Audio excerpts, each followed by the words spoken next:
Stocks our strategists feel are poised to deliver positive returns are featured now in their top stock picks of the week. Welcome to Top Stock Picks of the Week. I'm Tracey Ryniec, and I'm joined here at the chairs by Dan Laboe. And we brought a couple big tech names. In this times of uncertainty, what are you going to go with? You're going to go with the big guys, the big guns who can ride it out. So let's find out what they are. I think you're going to be surprised at what I've done. But Dan, we're going to start with you. You brought one of my favorites. I've talked about them here on the Top Stock Picks. I own them in my own personal portfolio. They're a little expensive now, but if they pull back here, could be interesting. You've brought us Microsoft. Microsoft, yeah. So Microsoft, they've pulled back about 8% since their highs 2 weeks ago. That's a nice little pullback. Yeah, no, I think it's creating a little bit of buying opportunity. Obviously, there could be a further downside if this corona concern continues to be more widespread. But like you said, picking these blue chips is a good place to start when the markets fall off like this. So Microsoft, largest publicly traded company, and they were also the largest publicly traded company at the turn of the century, 2 decades ago. They were, 1999. Yeah, and you know they've continued to stay ahead of the competitive curve. You know, impressive. Pushing out new products with a savvy management team that you know continues to drive growth. And a lot of this growth, so, you know, it all started with their top of the line OS, which all started in I think it was the 80s that they first came out with the OS, but it gained tremendous traction in the 90s and continues to be the dominant OS for.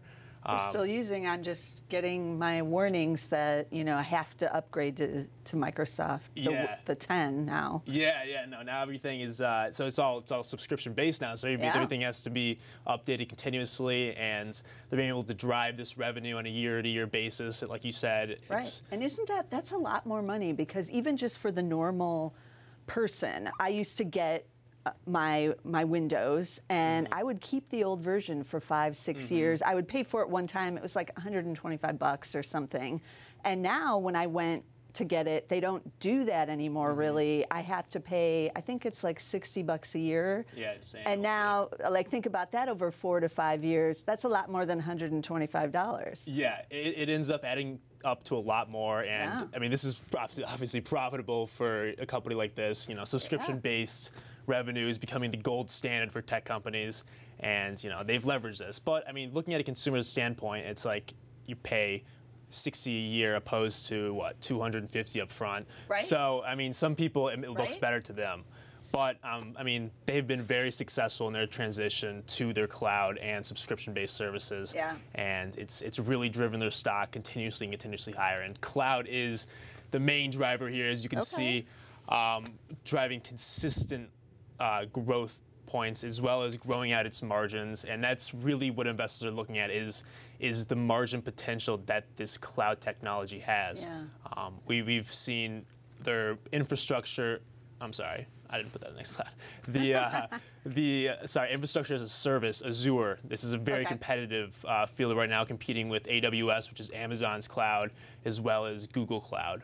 But a lot of people are saying that Azure, which is they call it IaaS, infrastructure as a service, is best in class, and is actually less expensive than AWS. Is gaining a significant amount of market share from AWS. So, what about some of their other smaller divisions, like LinkedIn? People don't realize they own LinkedIn. Is that now making them money? They've only owned it for maybe, what, 2 years or so now? So they haven't disclosed the actual figures from LinkedIn. Okay. What they said the last quarter, I think it grew about 25% year over year. So it's still driving revenue. It's a smaller portion compared to Azure and a lot of the cloud-based services, but it's still driving a lot of revenue. What about like Xbox? Isn't a new one rolling out? A new one's coming out this holiday season, and this is it's called the Xbox Series X, and this is going to be, they say, twice as good as the previous Xbox lineup, and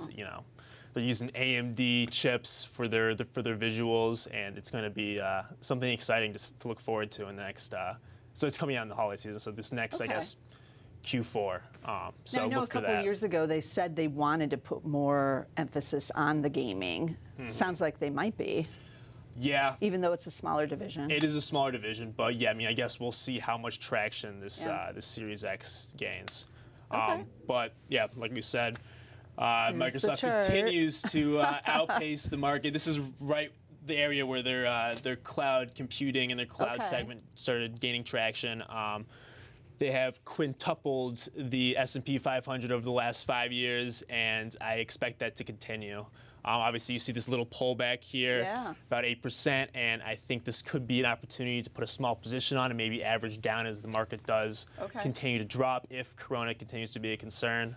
But now, I know I said I own this, but just in full disclosure, I did not buy in 2015. Darn. Missed that opportunity, but like I said, there's always new opportunity with this growing stock, and like I said, this could be a good entry point. I liked it after they acquired GitHub. Okay. Yeah, which they haven't really talked about much since then, but that they bought it for $7 billion, and that's an amazing platform for the coders. But I don't think they're making any money off that one yet either, so they kind of just keep it on the side. Yeah. So we'll see. But yeah, like you're saying, I mean, we're reaching. This is pretty expensive here. Yeah, we're reaching pretty rich multiples.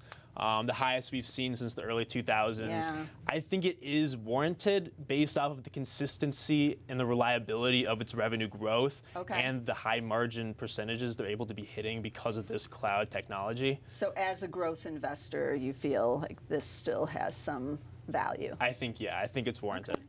So. All right. I have an interesting name as well, which is on the chip side, and it is Micron. Now, people will be surprised I'm bringing this one. It is a Zacks #1 rank because I've basically been trashing it for the last year as people are trying to tell me, you got to get in, it's the bottom. It wasn't the bottom for, again, over a year. The Zacks consensus estimates here were showing that it was a value trap, and it was showing from fiscal 2019 into 2020, it was still on the decline, and then analysts kept cutting 2020, but now the story has changed. We're starting to see even 2020, which we are in the third quarter now of their fiscal year, rising. But then look at fiscal 2021. This is where the analysts really believe the bottom has been hit in the demand issues with the semiconductors and with pricing. So you're starting to see them get back into the groove. This is common with all the semiconductors. Many of them are cyclical. Micron definitely is. So when you look at that, very nice, almost doubling of earnings there. And then you can see the actual bottoming on the chart. I used to tweet this out before the chart started to change as indicator of where you can see the top, and now you can see it back towards the bottom. And then that brownish line in there, 2021, the analysts getting more bullish here. Now they will have some issues because of the coronavirus. And how much exposure do they have to China right now? A lot, and you know, everything is shut down over there, but hopefully it's only a quarter, 2 quarters, and then the rest of the semiconductor story with AI, all the increase in usage will continue on. Yeah, a lot of the analysts are saying that the demand is just being pushed back. It's not being cut. It's just being pushed back a couple quarters. So So not a lot long. Keep an eye on the estimates. They report again in March because they're on the fiscal quarter. So March, last week of March, it's coming up pretty quick here. Then we'll get another idea of what they're seeing over the last couple of months, obviously. So this is going to be a key one to watch for those early reporters for the next earnings.